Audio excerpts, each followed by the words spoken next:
Hello and welcome to STEM Decoded. This is the part 3 of functions and its transformation. In previous parts, we discussed vertical shifts and horizontal shifts.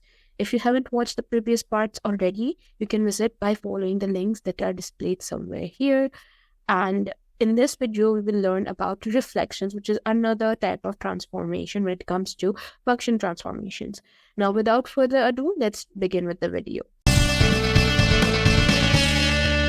So in this video, we are going to learn about reflections. Reflections are another type of function shifts or transformations. And what happens in reflections is that the graph is reflected on the x-axis or the y-axis of the plot, right? So let's look at a function example here. So this is basically a function of fx is equal to under root x. This is the function that we are going to deal with, and the graph of the function is shown here, which is a curve that keeps increasing on the right hand side and on the positive axis of the x-axis as y increases, right? And now let's try to make two functions out of this. So we will first look at gx, and gx is defined as minus fx, right? And if we do minus fx, if we add negative to the whole function, right, the output of the function, so it would become minus, and then the function itself, which is under root x. And then let's consider another of the function, h of x. And in h of x, we will change the input of the function. So f minus x, the input now becomes the negative. The input now becomes the invert of the original input. So if we invert the original input, so it would become under root minus x. So these are the two functions that we are going to plot and see how it reflects on the graph and what transformation do we get. So now let's see, and let's try to plot this graph here. So we have gx, which is equal to minus fx, and which is equals to minus under root x, and we also have h of x, which is equal to f, and in the brackets we have a negative x, which is equals to under root minus x. Now let's try to plot this and let's see the value that we will receive. This y is basically equal to g of x, and this y is basically equal to h of x.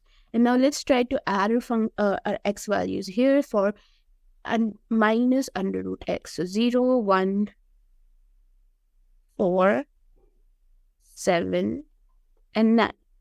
And let's try to find the value of these functions.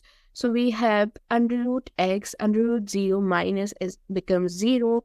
Then we have under root 1, which is 1, and then minus 1. Under root 4 is 2. And it's minus 2 here, and then we have minus 2.65. You can use a calculator for this one, and minus 3.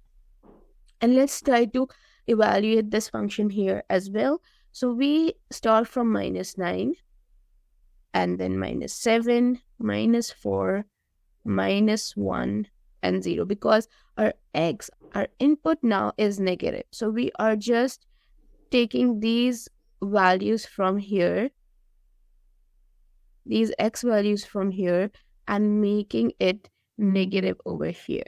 So when you enter minus 9 in here, it will obviously become a positive number and will be reflected as 3.65. This will become 2. We have 1 and we have 0, right? So this is the output of this function, because every negative multiplies with a negative inside here in the function, and all of that becomes positive, and then when we take an under root of it, the answer becomes positive. Now let's try to plot this graph here. So let's go 1, 2, 3, 4, 5. This is 5, and this is 1, 2, 3, 4, 5, and this is 10. Because our x is no greater than 9, we'll just plot it till 10, and here as well, minus 5. Like it is 10. Yeah, perfect. So now let's try to plot this graph here. So at 0, it is 0. At 1, it's minus 1. So at 1, it's minus 1 somewhere here.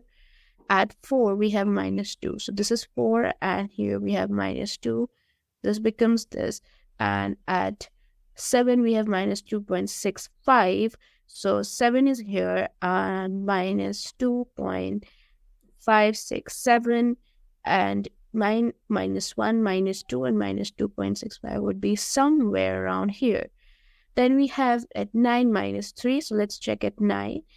So this is 9, 1 less than 10, and 9, we have minus 3 here. So we get a curve here, and it keeps going forward. Now let's try to plot this graph, which is the input, where the input is actually being inverted, right? So it starts from minus 9. At minus 9, it's 3, which is again a positive number on the y-axis. At minus 7 as the x, we have 2.65. So it is minus 5, minus 6, minus 7, minus 2, 2 and 2.65 somewhere here. Then we have minus 4, we have 2. So minus 4 is here, and 2 is here.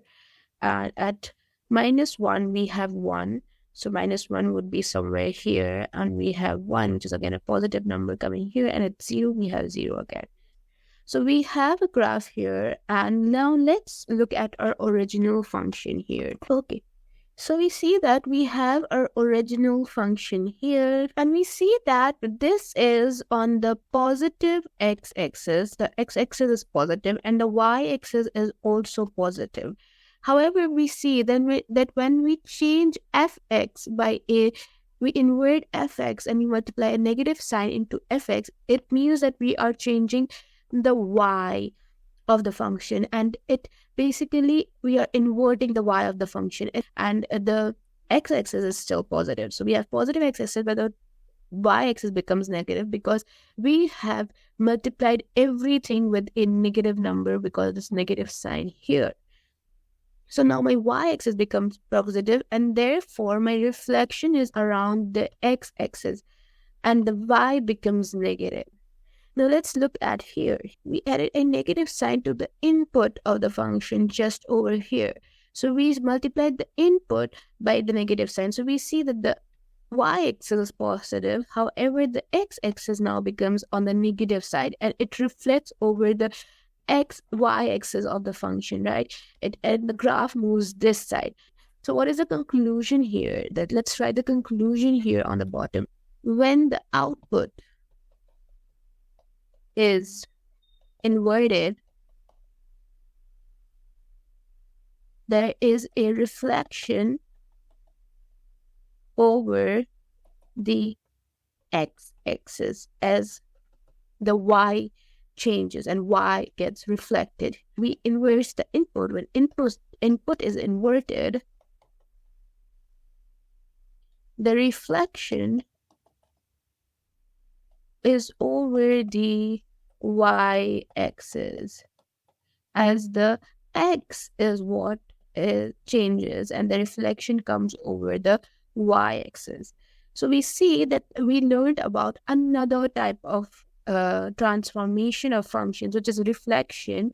And reflection happens when we invert the output or the input, and it happens over the x-axis, the reflection, if we invert the output, and it happens over the y-axis, the reflection, if we invert the input. So that is it for this video. Throw a like if you found it helpful, and subscribe for more such content. Thanks for watching.